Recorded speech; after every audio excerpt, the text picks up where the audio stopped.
जुड़ गए हैं, उनके पास जाना चाहेंगे। धर्मगुरु हैं आचार्य विक्रमादित्य, क्या कहेंगे आप? देखिए, जिस तरीके से AIMPLB कह रहा है, भड़का हुआ नजर आ रहा है, और मौलाना रिजवी भी हमारे साथ हैं, लेकिन जब UCC की बात प्रधानमंत्री कर रहे हैं तो इसका मतलब है कि इस बिल से पारदर्शिता आएगी। पर मुझे नहीं लगता कि किसी को कोई परेशानी होनी चाहिए। देखिए, मुस्लिम पर्सनल लॉ बोर्ड जिस प्रकार से हमेशा इस देश में विभाजन की राजनीति करता है वही कर रहा है। जाते हैं वहाँ मुसलमानों को कोई दिक्कत नहीं है, वहाँ पर जिस प्रकार से यूनिफॉर्म सिविल कोड लागू किया जाता है उसको फॉलो करते हैं। लेकिन यहाँ जहाँ कहीं भी यहाँ पर आती है, जब भारत में बात आती है तो कुछ राजनीतिक संरक्षण के कारण, जब भारत में बात आती है तो कुछ राजनीतिक संरक्षण के कारण से पिछले करीब करीब जो 50 साल 70 साल की राजनीति इस देश में रही है वही इसके पीछे है। सरकार को इसको पूरी तरह से लागू करने का प्रयास करना चाहिए। संविधान के अंदर इसके अंदर पूरे प्रोविजंस है, संविधान के अंदर एक मत इस बात को दिया गया है, और जिस प्रकार से सरकार के पास ताकत है, जहां जहां इसको इंकॉर्पोरेट करेंगे ये सब लोग स्वीकार करेंगे, और जो नहीं स्वीकार करेंगे वो राष्ट्रद्रोह के अंदर जाने चाहिए। अगर ये नहीं मानते हैं जिस प्रकार यूनिफॉर्म सिविल कोड के अंदर, तो मैं कहूंगा पूरे विश्व में, पूरे भारत के अंदर इनके लिए क्रिमिनल लॉ भी एक्सेप्ट करना चाहिए। इनके हाथ कटने चाहिए, इनके जिस प्रकार से गलत काम करते हैं, चोरी डकैती पे जिस प्रकार से शरीयत लॉ है वो भी फिर इनको फॉलो कर देना चाहिए। मुस्लिम पर्सनल लॉ को वहां भी इस बात को कहना चाहिए कि हम वहां भी शरिया को मानेंगे। लेकिन ये जो जिस प्रकार का खेल इस देश में रचा जा रहा है, राजनीतिक विपक्ष की राजनीति का जो संरक्षण इनको प्राप्त है, आज आवश्यकता है कि सरकार को बिल्कुल तटस्थता के साथ कार्य करे, और जो पूरे ये इनके बहुत सारे शरीयत के लॉज जो है वो इनके अपने देशों में नहीं चलते, जो यहाँ पर ये जिस प्रकार का एक आनंद लेना चाहते हैं इस देश में बैठकर, बिल्कुल देश में बैठेंगे, देश का खाएंगे और फिर देश के खिलाफ ही गुर्राएंगे और फिर नफरत की राजनीति भी करेंगे। लेकिन मुमताज रिजवी, ये बताइए, एक कानून जो धर्म के आधार पर लोगों को बांटने का काम करे, उसके बाद आधुनिक समाज कैसे बनेगा? क्यों परेशान है मौलाना मोदी के यूनिफॉर्म सिविल कोड के ऐलान के बाद? कुर्बानी दी है, हमने अंग्रेजों पे छुड़ाया है। फालतू की बात मत किया कीजिए आप एंकर होकर के, गलत बात मत कीजिए। आप लोग जो काम करते हैं उसके आधार पर बोल रहे हैं। देश में खिलाफत कानून कौन लाया था? खिलाफत का सपोर्ट किया था आप लोगों ने। आजादी में कोई योगदान नहीं दिया। कई सारी वीडियोस आती हैं जिसमें आप नफरत की राजनीति करते हैं, लोगों को भड़काने की बात करते हैं। शरिया के आधार पर देश क्यों चलेगा? नहीं, आप जो है इस तरीके की बातें, आप एंकर हैं और आप जर्नलिस्ट हैं, आपको ये बात नहीं करनी चाहिए इस तरीके की। जैसे ये बीजेपी, आप जवाब दीजिए सवाल का। इस तरीके के जो आप मुझे मेरा काम मत समझाइए, आप सवाल का जवाब दीजिए। मौलाना क्यों परेशान है? यूनिफॉर्म सिविल कोड से क्यों परेशान है मौलाना? सिखा नहीं रहा हूं, किस तरह की क्यों हलचल हो रही है कि जर्नलिस्ट की जिम्मेदारी क्या है? अरे मेरी जिम्मेदारी मत समझाइए प्रभु।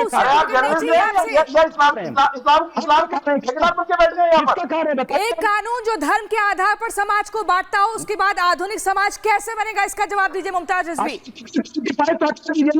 अगर अपने तो आर्टिकल 25 को हटाइए, जो तमाम मज़ाहिब को जो इस बात का हक देता है कि वो अपने शरीयत पर, अपने जो मजहबी प्रैक्टिस है मना कर रहा है क्या? औरतों के अधिकार नहीं है, बच्चों के अधिकार नहीं है इस देश के अंदर क्या? हम तो संविधान के तहत बात कर रहे हैं ना। लेकिन सवाल तो रिजवी जी ये है ना कि कुछ मौलानाओं को डर क्यों है कि क्या उनकी मनमानी इससे खत्म हो जाएगी अगर UCC आता है? तो कोई डर नहीं है, कोई डर नहीं है। अरे सरकार क्यों नहीं? मैं तो कहता हूँ कि मोदी जी बहुत पावरफुल है। 10 साल से नोटबंदी उन्होंने 8 बजे कर दी, उन्होंने इसी तरीके बहुत सारे कानून लागू कर दिए। नोटबंदी नहीं, UCC की बात करिए, मुद्दे की बात करिए। UCC की बात हो रही है सर। साहब ये जो है संविधान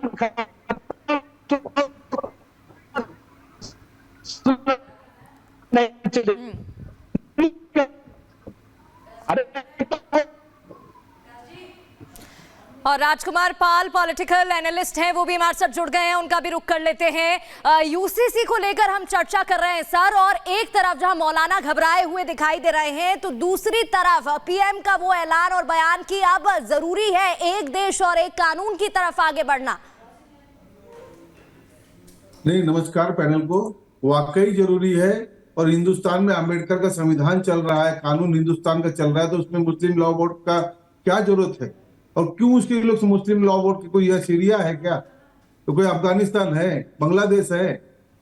हिंदुस्तान में जब आप कानून आप लोगे संविधान भारत का और बात करोगे मुस्लिम लॉ बोर्ड की, ये बहुत गलत हो रहा है। एक्चुअली इसको सबको एक साथ ही होना चाहिए, सब समान नागरिकता, पर इनके हाथ से ये वक्फ बोर्ड चला, अपना हलाल चला जाएगा, अल्पसंख्यक आयोग चला जाएगा।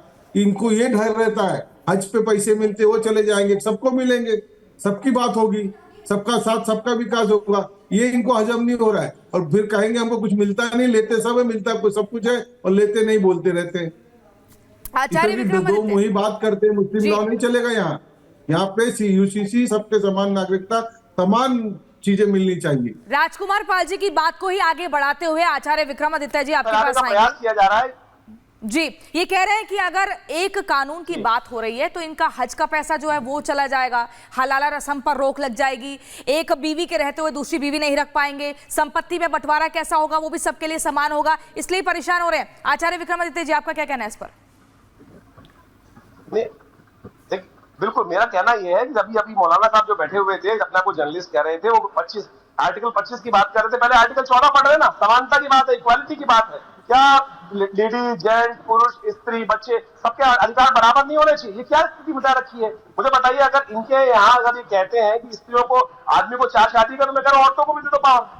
ये बात करो ना, क्यों नहीं? क्यों, क्या, किस बात, कौन से जमाने में रहना चाह रहे हैं? आज से 1400 साल पहले में जो आपके रूल बनाए गए थे, क्या आज संविधान नहीं बदला नहीं है? मुझे बताइए, उधर ऊंट पे चलते थे, अभी भी चलो ऊंट पे। उधर टीवी नहीं था, टीवी पे क्यों बैठे? फोन में क्यों बैठे? छोड़ दो सब सब। यहाँ जो पता नहीं क्या बात करने कहते हमारे जो बनाए, तो भैया तुम्हारी किताबों में तो ये भी नहीं लिखा है तुम गाड़ी में चलोगे, तुम्हें ये भी नहीं लिखा है कि तुम जहाँ पे कुर्ता पजामा पहन के बैठोगे, पहले चोगा पहन के बैठो, सर पे टायर लगा के घूमते रहो हर जगह। क्या कौन सी बातें कर रहे हैं भाई? रहेंगे आज 21वीं सदी में और बातें करेंगे आज से 7वीं सदी की, तो ये कैसे चलेगा? ये तो कौन सी बात कर रहे हैं? कौन से आर्टिकल की बात कर रहे हैं? आर्टिकल पहले पढ़ने के लिए कॉन्स्टिट्यूशन को पढ़ना पड़ता है, वकालत करनी पड़ती है, सीखना पड़ता है। 25 अरे 14 पढ़ लो पहले। 14 में इक्वालिटी की बात की गई कि हर आदमी बराबर है, स्त्री पुरुष बराबर है, उनके समान अधिकार है। ये क्या मतलब है? एक 2 स्त्री की गवाही 1 पुरुष के बराबर होगी? बिल्कुल आचार्य जी, बिल्कुल हमारे साथ बिल्कुल और गेस्ट भी हमारे साथ जुड़े हुए हैं। राजकुमार पाल हमारे साथ जुड़े हुए हैं, पॉलिटिकल एनालिस्ट हैं, उनसे मैं बात करना चाहूंगी। सर, मुझे ये बताइए कि जिस तरीके से एक कानून की बात हो रही है, लेकिन सवाल ये उठ रहा है कि आखिर ये भड़के हुए क्यों हैं, मना क्यों कर रहे हैं? क्या इनको डर है कि इनकी मनमानी खत्म हो जाएगी?